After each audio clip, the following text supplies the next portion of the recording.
Bu videoda dinleyeceğiniz bilgiler ilacın prospektüsünden faydalanarak hazırlanmıştır. Video sizin için faydalı olursa destek için videoyu beğenip kanala abone olmayı unutmayın.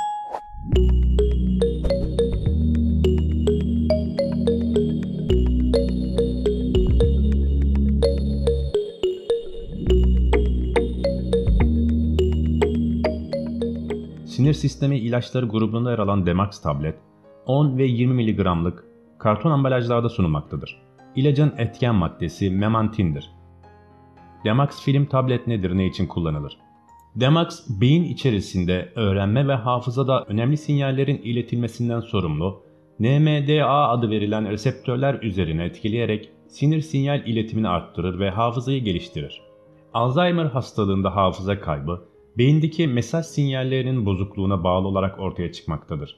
Demax, orta ve şiddetli Alzheimer hastalığı tedavisinde kullanılmaktadır. Demax film tablet nasıl kullanılır? Doktorunuz bu ilacı size nasıl reçete ettiyse o şekilde kullanmanız gerekmektedir.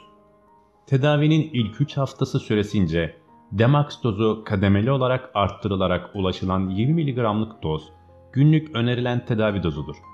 Demax tabletler günde bir defa bir miktar su ile birlikte alınmalıdır.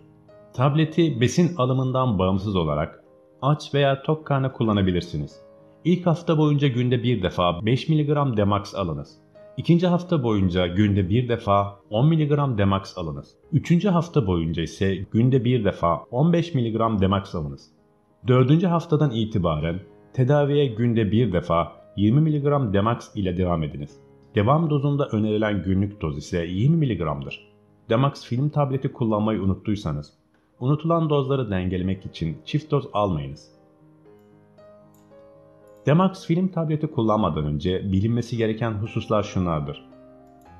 İlacın etken maddesine karşı bir alerjiniz varsa bu ilacı kullanmanız önerilmez.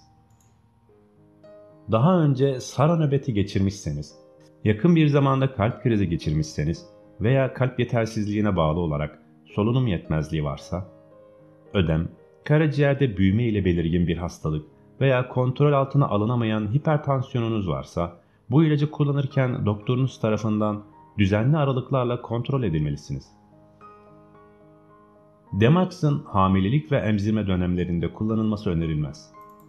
Orta ve şiddetli Alzheimer hastalığı genellikle araba kullanma performansının veya makine kullanım yeteneğinin azalmasına neden olur. Buna ilave olarak Demax, araba ve makine kullanım yeteneğine az veya orta derecede etki eder. Bu nedenle ayakta tedavi gören hastaların dikkatli olmaları konusunda uyarılmaları gerekmektedir. Demax kullanımıyla oluşabilecek olası yan etkileri ise şunlardır. Demax'ın yan etkileri genelde hafif veya orta derecelidir. İlacın yaygın yan etkileri baş ağrısı, uyku hali, kabızlık, sersemlik ve yüksek kan basıncıdır. Bu video sizin için faydalı olduysa destek için videoyu beğenip kanala abone olun. İlaç kullanımı hakkında görüşlerinizi ve deneyimlerinizi yorum bölümünde paylaşın. Sağlıklı günler dilerim.